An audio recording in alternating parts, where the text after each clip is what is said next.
Our next panel is called Choosing the Right Ingredients, and we have a very lovely panel that I would like to welcome up now. So I'm going to introduce our panel host. All the way on your left is Gwyneth Borden. Gwyneth proudly grew up farm to table before it was trendy, spending her youth trying to catch rabbits that ate produce in her family's backyard garden, and enjoying fresh off the vine tomatoes, grapes, and apples. When she discovered restaurants, all her disposable income went to them, so she decided she should work in the industry and currently leads the Golden Gate Restaurant Association. So I'm going to kick it off to Gwyneth, who will introduce the other panelists, and we'll get started. So thank you all for being here. We have a very fun panel of people all in the food service world who can talk a little bit about choosing the right ingredients. We're really going to be focusing on what is sustainability, sourcing products, and packaging. So in some ways, we'll hit on some of the topics that were brought up by Chef Tracy earlier today, but I'm going to introduce each panelist before they give their individual presentation, and I'm going to start with our very first panelist. Sitting immediately to my left is Laura Heumann. She's the project manager for Future Dining, an initiative of San Francisco Unified School District to transform the food experience. Her work focuses on everything from the quality of food to the look and the feel of the space and how the food is integrated into the school day. She works closely with the district on procurement, their implementation of the good food purchasing policy, and acts as their advisor in greening the dining experience. I present Lauren. Thank you. So I'm going to do my best to paint a very vivid picture of what school food procurement means in 5 minutes. And kind of highlight what it takes to really change procurement practices and show that it's not just changing the food, but it's this much bigger picture behind the facilities, the food, the staff, and the students. So just to give you a quick picture, San Francisco Unified has we serve 40,000 meals a day to 120 sites. So we serve 40,000 meals a day to 120 sites over breakfast, lunch, and supper. 85% of our schools only have a heat and serve kitchen, which essentially has what you see up here as a retherm oven. So all they are able to do is heat food up. We have 21 schools that actually have quick scratch cooking kitchens, which means that we have, typical of many school districts, we've got full kitchens, but the equipment itself may or may not be functioning, lack of hoods. So what that really means is we do a lot of prep, but we don't do raw products. So no raw meat. We don't do sauteing. So it's what we can do with an oven, with warmers, with retherms. So thinking about how we transform the system, we first started with how do you define sustainability? And in 2016, SFUSD signed on. We were the second school district to sign on to the Good Food Purchasing Program. And essentially what that does is that helped us to define what we mean by sustainable around looking at the environment. It's the workforce who makes the food, it's the animals, it's keeping our dollars local, and the nutrition. And the benefit of this was not only the definition, but also then providing metrics for us to see where we are and how we're doing. And the biggest one is holding us accountable. So we have publicly stated that this is a priority of ours, and so it holds us accountable and also our vendors, so the food that we're buying. So in thinking about how do you make this change? So the biggest thing, so cost is the number one factor of food. And it's cheaper to make food in-house than it is to source it outside, because every time someone else processes it, it adds value added, not only for the food, but for the labor. And the biggest, so in order to do that, you have to have the facilities and the equipment to do that. So one of the things that we are working on now is we are upgrading both our kitchens and our dining spaces. So the idea is to not just focus on the food, but to focus on the entire space and the experience of that meal. And we are not doing this with Student Nutrition Services dollars. We are doing this with a variety of funding. The city's general operating bond, we have private foundation money, and now the sugary beverage tax money is coming in to help us with upgrading facilities. And so we're in the process of building cooking kitchens and improving equipment. The next thing is thinking about the food itself. And just to go back to painting this picture, we all know food costs money, good food costs money. And school food is largely funded by the federal government. So we get, for every free student, we get $3.31 per meal. And that's supposed to cover the food, the labor, the equipment, utilities, all of that. And so what that means is that requires a lot of creative strategies, creative partnerships to think about how do we actually source good food. So working with, a good example is working with our produce distributor. We're now partnering with Coke Farms to be buying direct local strawberries, and they're acting as our distributor. And through this, we're actually able to get them cheaper than buying conventional. Another big one is prioritization, and thinking about where are the areas that are most important to us. So like meat, for example, is buying better meat, but we also know that good meat costs money. And so it's then looking at creative recipe development, so supplementing some of the more expensive high-cost items with some lower-cost items to still meet that 2-ounce equivalent protein, which I'm sure you guys have never heard before. The next one is staff. So you can only make food as good as the staff who are actually making it. And staff development is a huge priority for the district. We've got an amazing pool of 220 staff.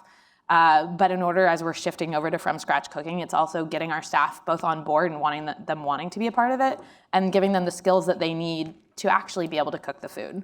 And again, this is outside funding. We're using the sugary beverage tax money for doing staff development. We've got a huge program this year. This is a picture of doing a pizza build where they got to make their own pizzas at our back to school training.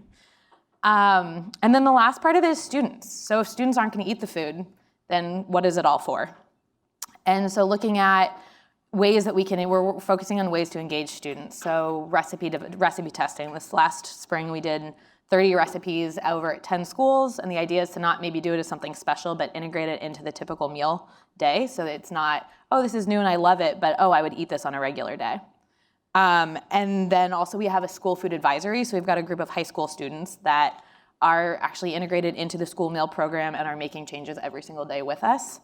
And so really just, I think, so those are the 4 main things that we're working on, and how to, it's like this comprehensive approach. And I think it's really important to just leave us with, we have a lot of students in San Francisco that rely on us for 3 meals a day.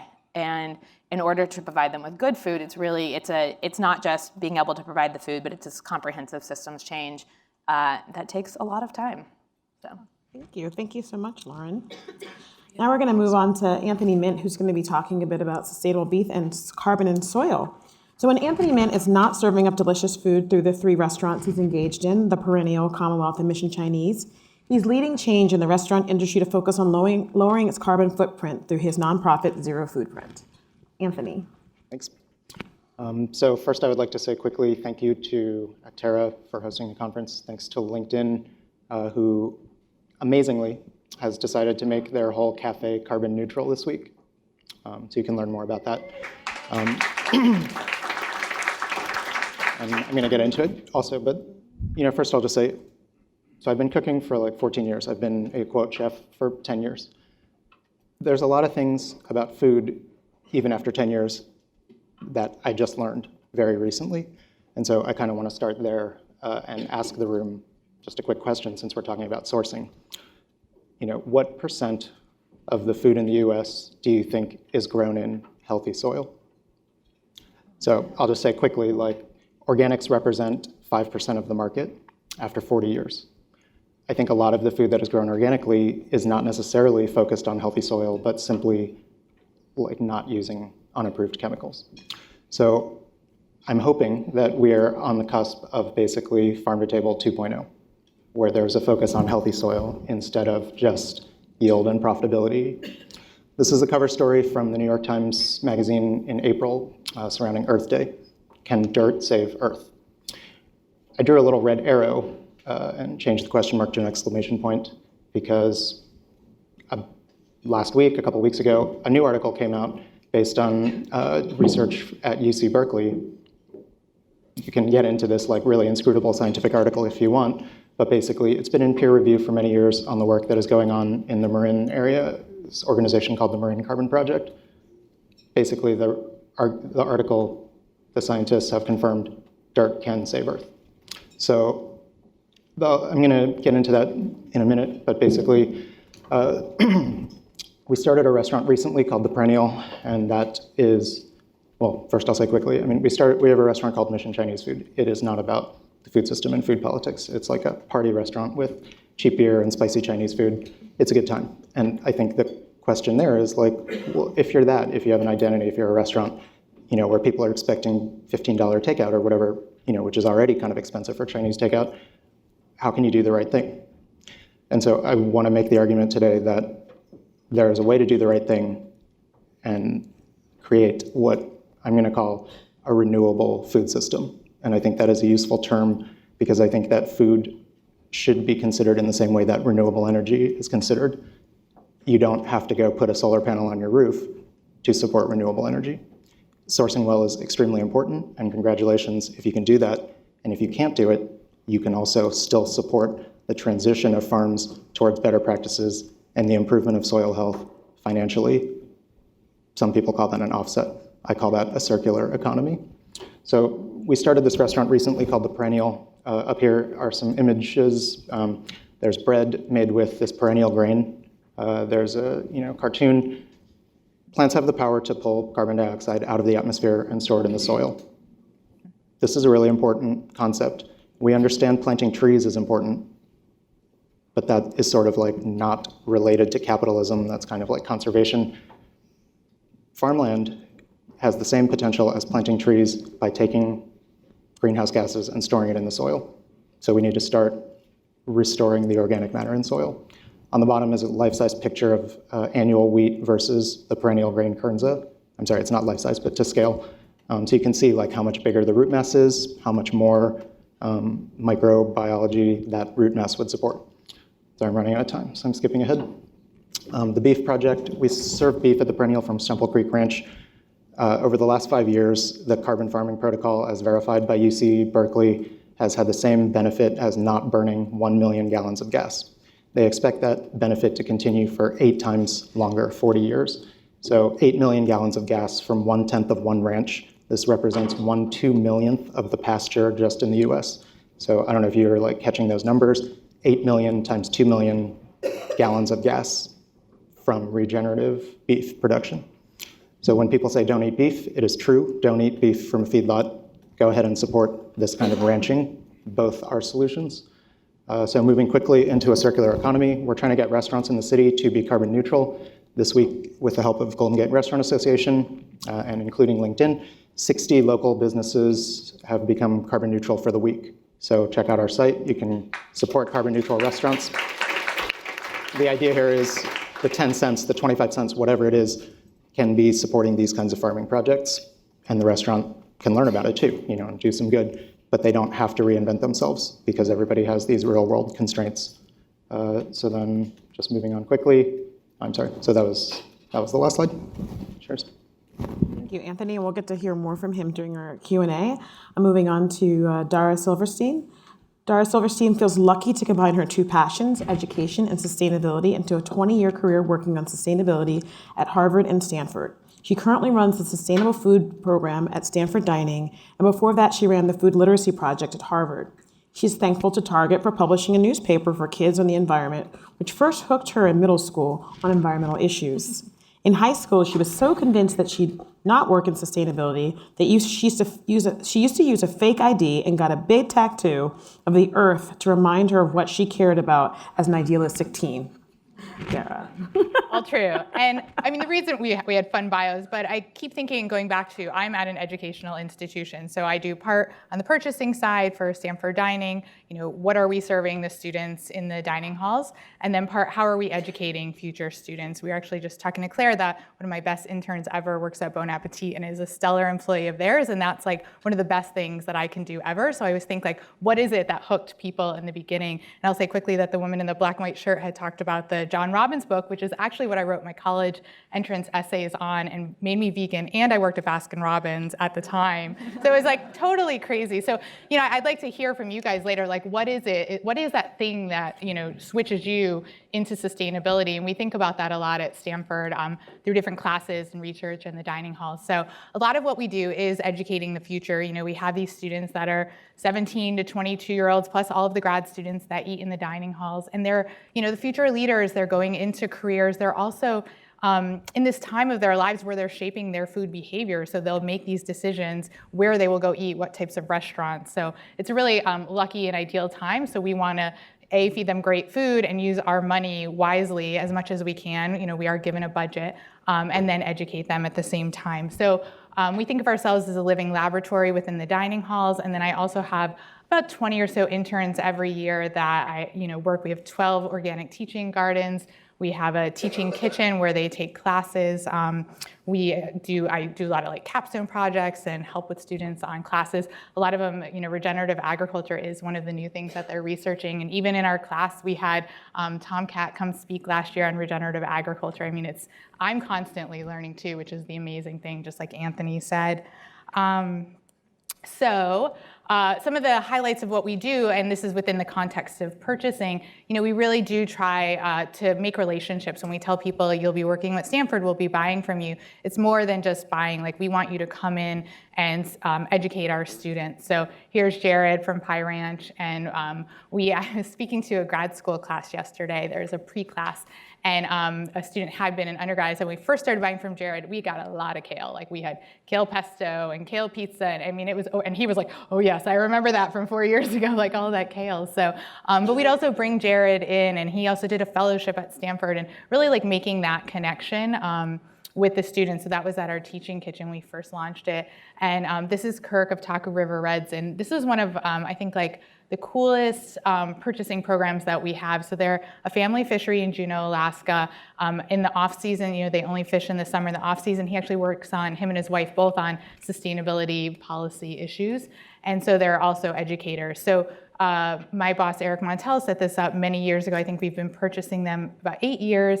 It went from 5,000 pounds when I started. We're averaging about 25,000 pounds a year. Because they fish, it's compressed seasonality. Only in the summer, we have to tell them how much we're gonna buy, and we also prepay, which you could think about the bureaucracy of that with Stanford, of paying a fiscal year ahead, and prepaying for things we don't get. And we made that work, and then they freeze it, they ship it to us in 4 shipments, and then Kirk comes down, meets our staff. We had him speak. I teach a class in Earth Systems in the D School. He came one of our best speakers. Actually, Sophie Egan was our best speaker, rated every year, you've already seen. Kirk comes down and speaks to students. They've done capstone projects with him to going up to Alaska and making like podcasts on mining issues there. So we really have this robust like purchasing and education program together. And then we've used that model of the forward purchasing then when we met Jared a few years ago to be able to do the same thing. We're gonna guarantee that we're gonna purchase a certain amount with you and start drawing down, and we're about to do that with the Stanford Farm and some other organizations. So we keep learning as we go, I think, in our purchasing process. A couple, since this was the purchasing thing, here's our salmon again. We also, everything we buy is Monterey Bay, our seafood green and yellow approved. Other things we were able to switch to all grass-fed and humanely raised beef. It is from Australia, not local, but as you saw, shipping is like 9% of, for beef, the carbon emissions. So that's kind of interesting for students too, but also, when we think about it, there's so many different things that you need to weigh and what sustainability is. So we have a food ethos that we wrote on our website, and we're trying to balance everything from local to humane, to whatever, organics, things like that. One of the two cooler, one of the pictures isn't there, going back, projects that we started a few years ago, we do work with Coke Farm also, the organic hub, and we buy deliciously imperfect produce, and we've really scaled that up over the years. And then with Kitchen Table Advisors, through our Bay Area Sustainable Sourcing Group that we co-lead with Google, we came up with some ideas like how do we support local farms. So we started a farm accelerator program where we guarantee a certain amount of money to these farms. This has been a challenge, and we're still figuring out how to do it, but Oya Organics is one, and so Marsha and I communicate weekly now. And then finally, I'm running out of time, so I'll go fast. But how do you pay for all this? We are given a budget, so food waste, which you'll hear about later. So we use Lean Path, and I'm able, through our commissary, to reduce a lot of the meat that we serve and other products, and have saved, like, for 9 weeks, I did $42,000 last spring, so we're gonna keep that going, and then I can use that to buy other things. We also have a robust food donation program. And then, of course, I think about it in Stanford, but there's always the scaling up. So Sophie told you about the Menus to Change University Research Collaborative that she co-founded with my boss, Eric Montel, the 60 universities. And we are bringing together academics, dining directors, researchers, sustainability and nutrition people, and chefs all together to to bring forward this healthy and sustainable and delicious plant-forward diet.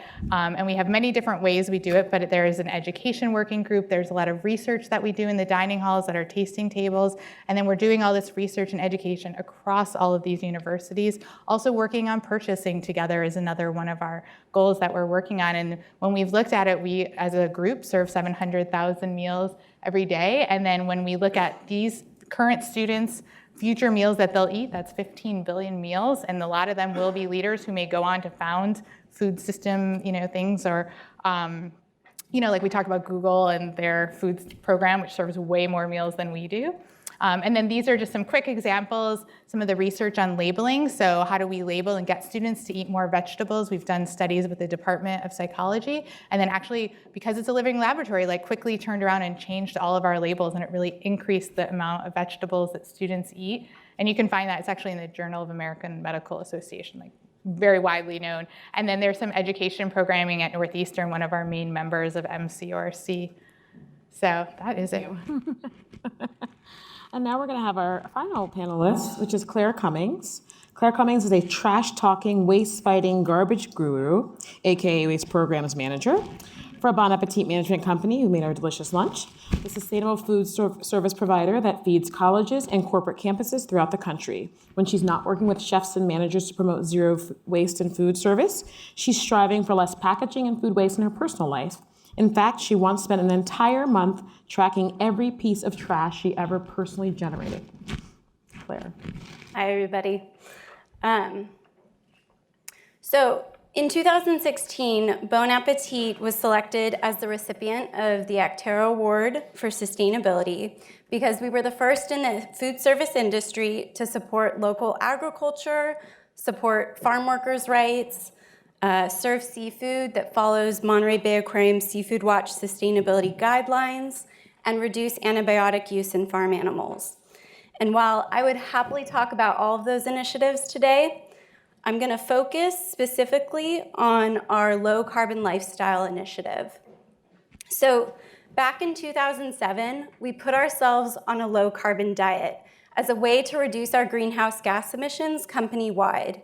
It was a set of reduction goals that we aimed to meet by 2012, and I'm happy to report we did it. However, a diet is not something that you can continue doing, year after year after year. And so in 2015, we decided to make the switch to a low carbon lifestyle, which is more of a series of operational changes and programs that we could focus on and maintain year after year as a company. So the low carbon lifestyle has 4 major buckets of what we focus on. The first being prioritizing plant-based proteins, trimming transportation, because we know that both how something travels, but also the mode of transportation impact the climate. Avoiding deforestation, much of which is driven by agriculture around the globe and is a leading cause of global greenhouse gas emissions. And then finally, the 4th bucket is letting landfills be our last resort, focusing on preventing and reducing waste in our kitchens and cafes. And we set specific targets within each of these buckets and committed to reaching them by the end of this year. So I'm not going to go too deeply into our plant-based proteins because you got to hear about that on the other panel. But the way that we went about setting our goals as a company were to, 1, track cheese purchases and encourage month-over-month reductions through proper portioning, intentional use, and attractive substitutes. We also committed to purchasing, on average, less than 3.5 ounces of meat, poultry, and seafood per meal served. And we committed to purchasing, on average, less than 1 ounce of beef per meal. And we just checked those numbers. We're tracking all of this. We have a really innovative system called the Food Standards Dashboard that lets us track and see this at not just the company-wide level, but also at each of our individual cafes. And we're meeting all of those commitments currently, which is really exciting because the year isn't up yet. In crafting the letting landfills be our last resort portion of our low carbon lifestyle commitment, we decided to use the EPA's food recovery hierarchy as our framework. Instead of focusing on specifically like reducing our waste by a certain amount, we focused instead on what can we be doing as a company at each level of the hierarchy to be addressing waste in our operations. Because what is happening in one cafe in a specific city might not be the best solution for another cafe in another city with a different structure.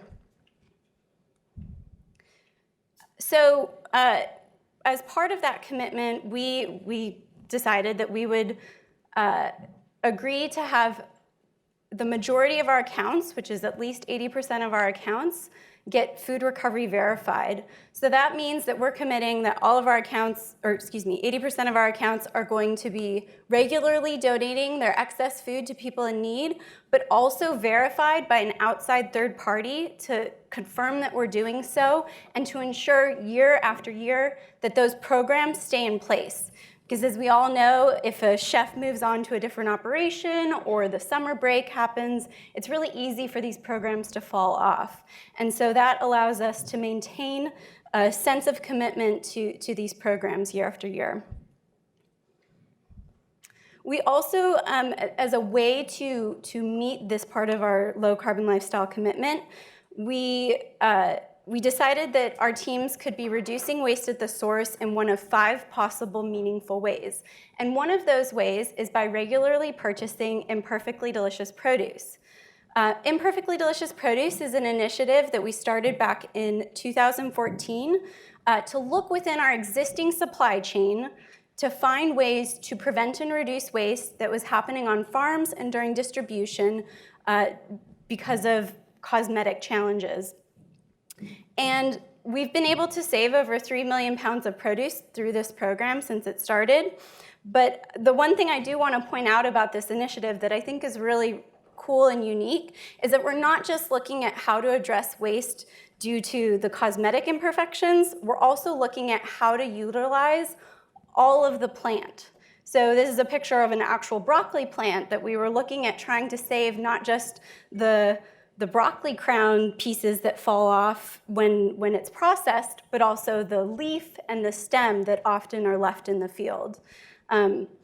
We also, as a part of our low carbon lifestyle commitment, have set one of the other programs as waste tracking. So waste tracking is one way that you can, of course, be reducing waste.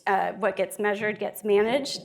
And when we started looking at waste tracking as a company, we learned pretty quickly that what was on the market wasn't really a great fit for us.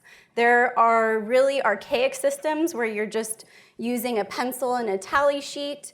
They're really sophisticated systems that cost a lot of money and that maybe don't provide the exact information that our chefs need. And so we've actually just recently released a brand new program that is a patent pending proprietary system for tracking waste that is a chef-driven focused program that really simplifies the tracking process and provides the information that our chefs need to truly prevent and reduce waste in their operations and make the behavioral and cultural changes that lead to waste prevention. And I'll just quickly end. The last piece or one of the last pieces of that low carbon lifestyle commitment is to reduce packaging waste. So reusable to-go container programs are a really fantastic way to do this. We've committed that our teams can either reduce their packaging waste by 50% or go entirely reusable. And it's interesting. There's a lot of challenges to implementing reusable to-go container initiatives, but we've seen great success in being able to reduce packaging waste by really making it the sole option or making it the most prominent option, and making sure that there's accountability and getting the whole community on board with reusables has been a great program. So yeah, that's it. Well, thank you.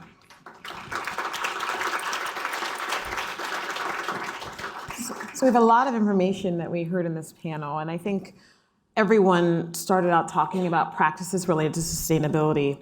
And one of the questions that often comes up, I know Lauren addressed it in how the SFUSD defines sustainability, but what is sustainability? How does your organization define sustainability? Is it possible that every product that you use is sustainable? And if so, what are the benefits of sustainable purchasing? Who wants to start with that one? I can start. So, I said briefly that we've looked at it, and there are so many different ways you can balance it, and we report to different agencies. But, we put together our food ethos, and I feel like I'm just always trying to balance everything, so I don't feel like this is more important than this. But recently, at least personally, reading the drawdown report, if anyone hasn't looked at that, but how you can reduce climate change and reverse it. Of the top 20 initiatives, worldwide, 8 of them are food related, and Anthony had talked about some of them in plant forward diet and reducing food waste are numbers 3 and 4. I can't remember which order. So for me, when that came out, that just sort of shifted my personal goals of what I would want to work on. Not really speaking for the organization, but those are the things I think that we are focused on. And then, clearly you're always working ingredient by ingredient.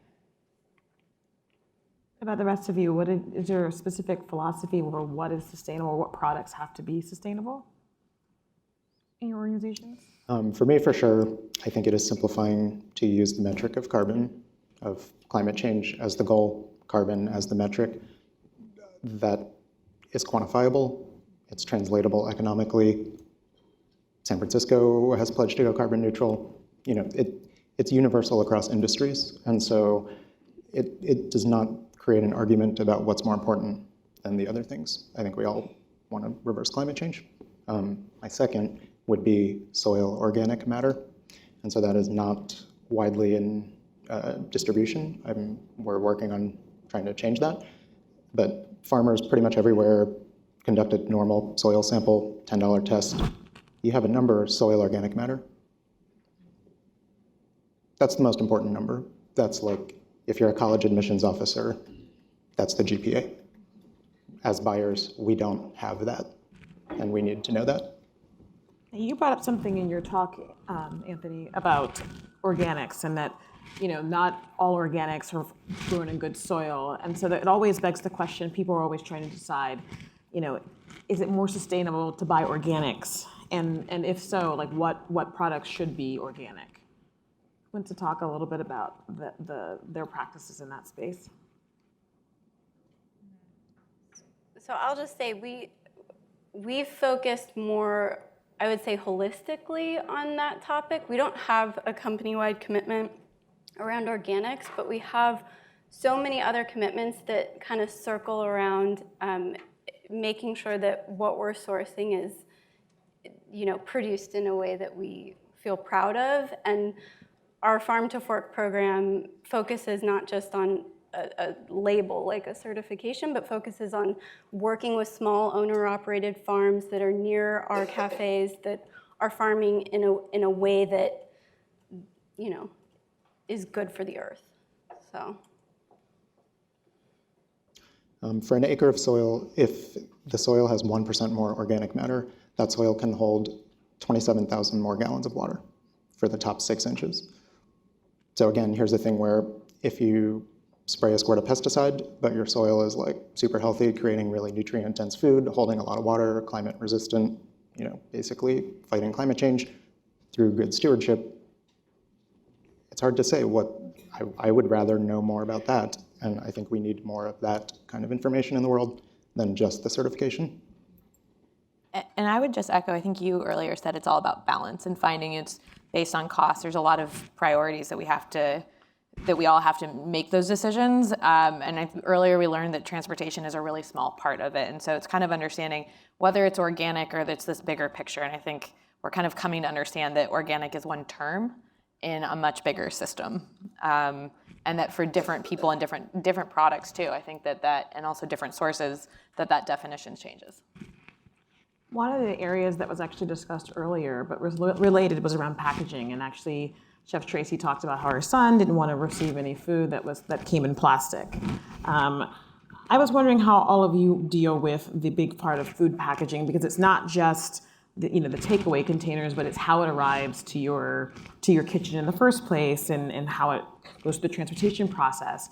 Do you all work with or try to work with your providers on the front end around the packaging of how they deliver the product to you? And then also, I know that you already talked a little bit, Claire, about the reusable packaging that you're doing, but others who can share similar work.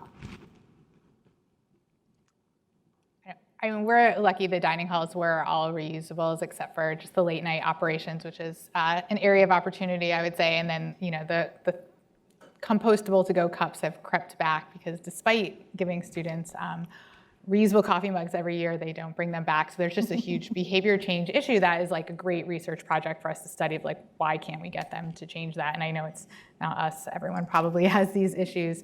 And then also we lose like $120,000 worth of dishware every year that just goes into their room. So there's all this balance. But I mean, that part of things, we haven't even got into, I mean, we are really focused on our side is the food waste, like the things that we can tackle. We have talked to like yogurt manufacturers, like we'd love to buy from you, but these little containers, we need it in bulk. But that I think I have, so much more, to keep working on that. That's probably like the holy grail at the end for me.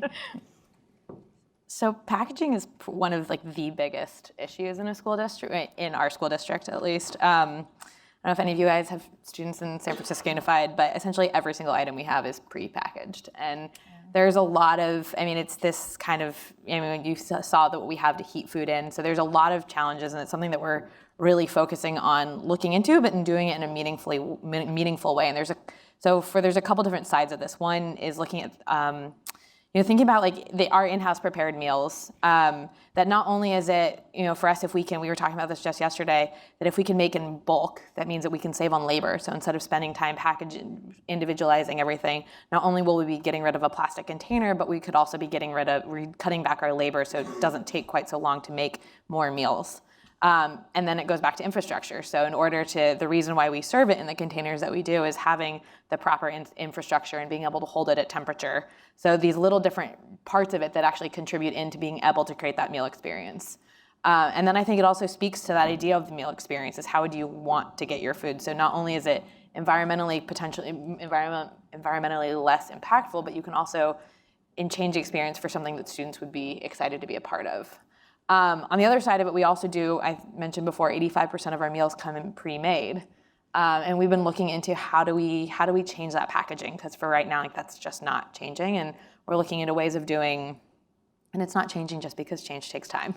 But looking into, can we do larger service model, or is it compostable packaging? And I've been looking into this a lot, and there's this new wave of compostable packaging, and it just came to my attention around different chemicals in compostable packaging that have become of concern. And so instead of just jumping into one saying we're getting rid of plastic, but we're then putting more toxins into our students' bodies, is kind of a balancing act again that before we actually make a big change, I want to make sure that we're doing it right. And so I think that we jumped from styrofoam really fast, and I think compostable packaging is phenomenal. And now getting to find compostable packaging that can withstand heat and that can actually be good for the environment and for students is a really big question.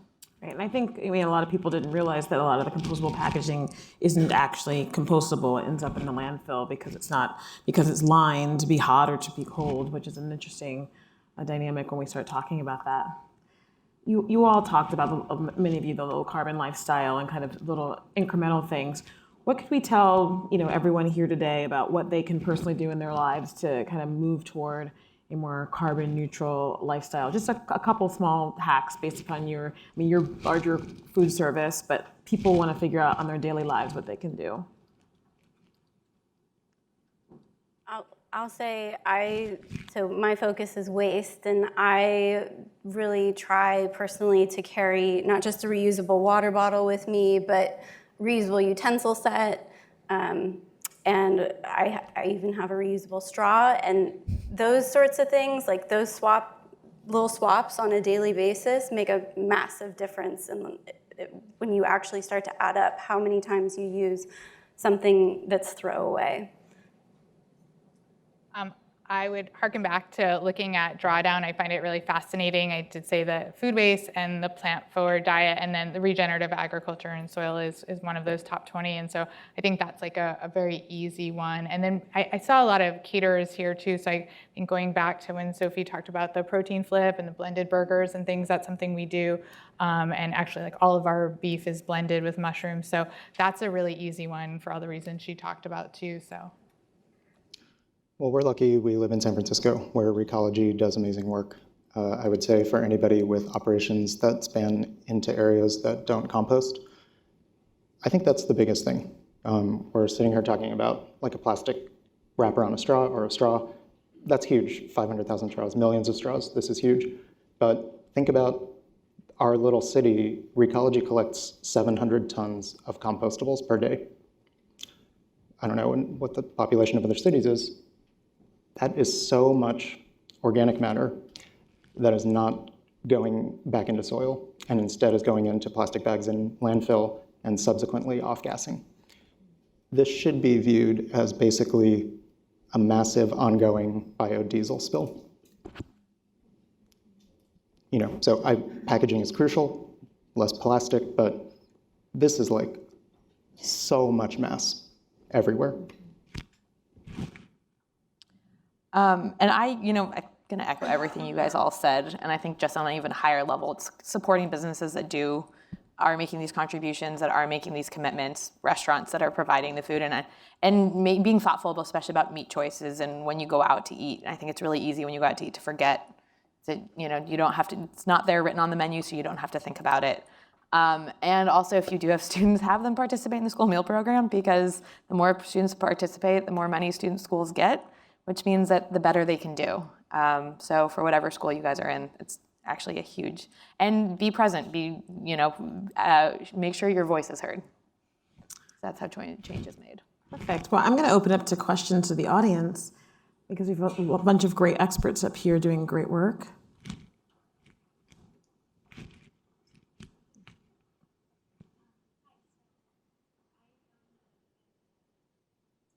Owner of a very restaurant, and A little closer to your mouth. can you hear me? Yeah, no, Yes. again. Okay, so I own a very small restaurant.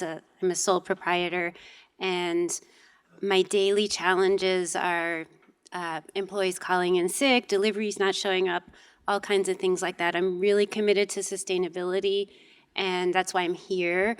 Can you give me practical tips for, I don't have the purchasing power of Stanford or Bon Appetit. Where can I find resources and information that I can really make an impact that are, how can I save time doing that? I could spend all day researching all this and looking for ethical suppliers and compostable containers, and I spend a lot of time doing that, but most of my time has to go to operating my business, and I need help, I guess. So what would you recommend from a practical standpoint? What's the most bang for my buck? And I'm really interested, Anthony, in the carbon. You say the carbon number is the most important thing. So how can I find that out in an easy way to apply to all my decisions? Anthony is the perfect person to answer that question. Yeah, I just want to say that I did not pay this woman to ask this question and say all these things. So, I run restaurants, I face those challenges, and so that is why we designed the program at Zero Foodprint the way we did. Mission Chinese Food sends 10 cents per diner towards projects that reduce greenhouse gases in the food system. Meanwhile, we are doing the research, trying to figure things out, switching our beef to grass-fed, trying to do less, smaller portions, this and that. But I think you can just immediately flip the switch and start doing something by making financial contributions to environmental projects that would be improving the food system somewhere, if you're open to that mindset. And again, I would argue that to try to do literally everything yourself is the same thing as me climbing on the roof and putting solar panels on my house. I totally admire that, and that's for some programs, Chez Panisse, some of the best restaurants, this kind of thing. But if you're like running a corner coffee shop, maybe you're not going to do all this impeccable sourcing and all these things. And so what can you do? And so this is a way to start. We can talk about the assessment process, kind of helps guide people around things that they could do, right? Sure. So we work with a company called 3 Degrees Inc. They recently helped the car company Lyft go carbon neutral. So they've now done about 25 restaurant life cycle assessments through Zero Foodprint. And so they basically, they ask you for the amount of beef you're serving per month, the amount of dairy, pasta, whatever. Like they have a whole ingredient database that corresponds to certain carbon footprints for different ingredients. And then you give them energy bills, laundry, waste hauling, whatever stuff. At the end of it all, they give you a number and also like a lot of information, a pie chart, all these things. You could look at it and see, okay, ingredients are like 75% of my carbon footprint. I'm going to start serving a blended burger. I'm going to try to waste less food, this and that.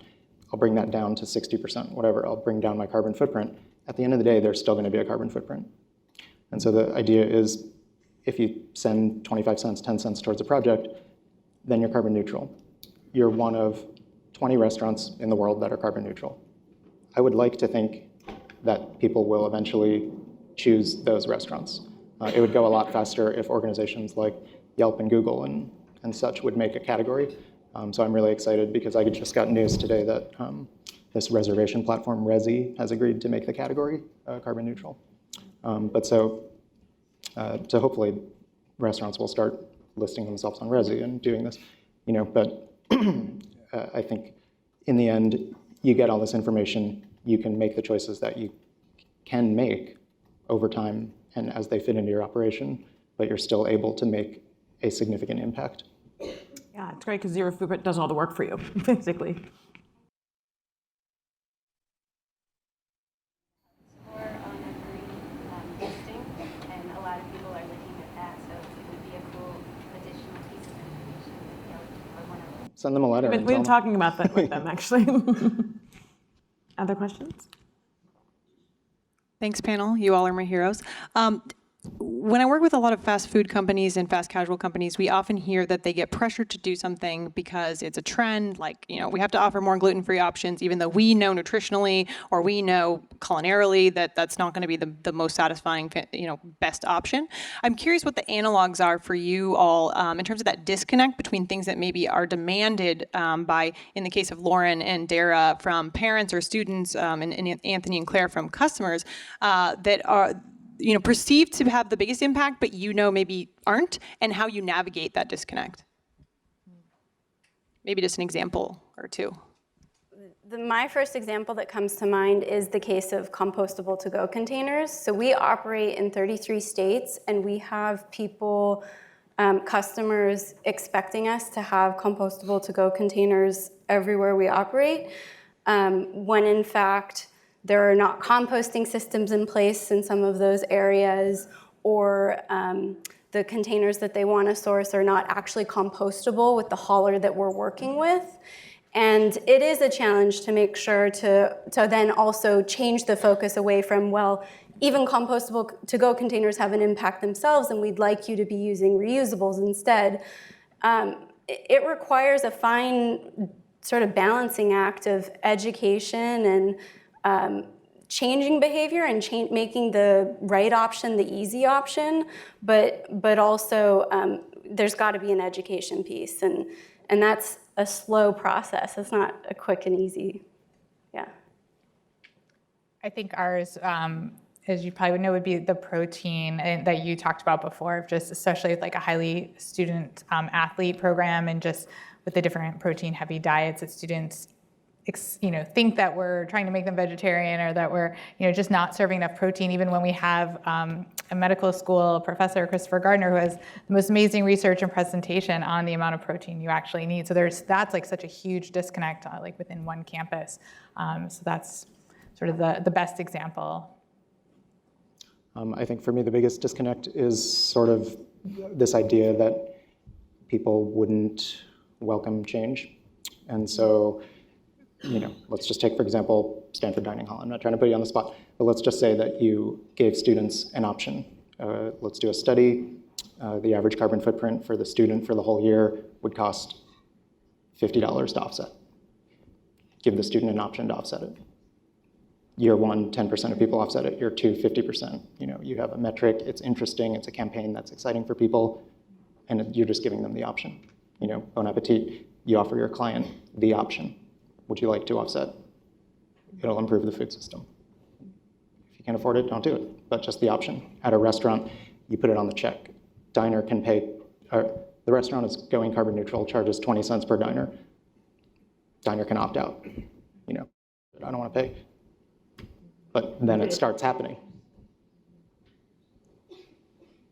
You know, I think that we deal with that every single day because there's a lot of things that people can complain about, and there's a lot of room for change. You know, and a big one is we hear, I think it's kind of a trend in schools is meatless Mondays and this idea of going meatless, which I think, you know, the concept of reducing carbon through reducing meat, I think is a really big one. And it's a very much a fad. And so we get a lot of times, especially from students, hearing that they want meatless Mondays, which school districts have routinely found, especially with your older generations, that it's really, with your older students, it's really hard to completely cut out meat. And when your goal is to make sure students are well fed and that are eating, making food foreign is a harder, it adds an extra barrier for get them to eat. And it's not to say that you don't want to provide other options. And so it's reframing the idea of meatless, one, from taking things away. And I think that immediately framed as saying less is taking away that choice that you were just talking about. And then also it's the education and providing the options and getting people to give them the choices for food and empowering them to make the right decision, or make the decision that they want to make that's best for them. Go ahead. I was just gonna add, like we're all saying education, but like how do you educate? And one of the things that I think we've been really effective with is we have a fellowship program where we bring relatively recent college grads who went to our campuses and understand what it's like to be a student dining in one of our dining halls. And then they go around the country and talk to students and meet with students and host fun classes and do initiatives like that. It's actually how I got my start with Bon Appetit. I was a fellow. And I think that hearing it from a peer or someone who feels like a peer is really different than hearing it from the company or on the signage that we put out. And that's one way we've been effective at education. I think we have chance for one last question, I think it was, right here.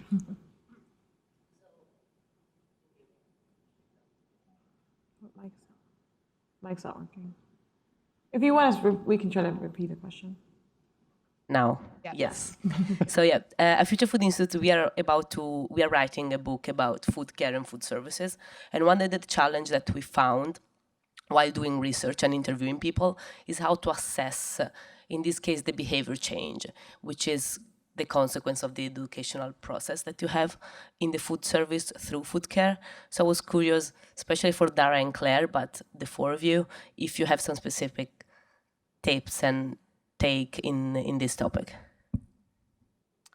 Well, I think for us, the Menus of Change University Research Collaborative, it was only started 4 years ago and has really scaled up tremendously. So right now there are, I think, 5 or 6 research projects happening, and then there are 5 or 6 more that are in the queue to be approved. And what's really nice about that is, as Sophia told you, with 60 universities, so we'll pilot one at a university. So we did a food waste messaging campaign. So, and that came out of Northeastern from a public policy professor. So he started it, and then we scaled it to 6 universities. And then the next stage of that, it actually worked. Like students were recalling the poster a month later, whatever it was, and then also taking less food, talking about how important it was not to waste food. So that was one poster. It was like food too good to waste. So I, as the education working group co-chair, want to create a series of like monthly food waste education posters. But then the research working group, led by Sophie and those teams, they want to do studies on each poster. So we're gonna do research on all the different education campaigns and some of the stuff like that came. You'll see Dana later from the NRDC. They have amazing work that they did with the Ad Council, so that could be the kind of stuff that we would be testing. So we have a lot, and we could share that with you, but it's from health, like faith and fat, to food waste, to the reducing animal protein, and then I think the other one was the labeling of food. And more to come. That wraps our time, unless somebody else had anything to add. I want to thank you all for your illuminating comments. I think everyone learned quite a bit here. We learned a lot about the importance of packaging and making better choices there, and that sustainability can mean a lot of different things, that a low carbon lifestyle might be the best way to achieve our goals in that space. So thank you all for your time and attention.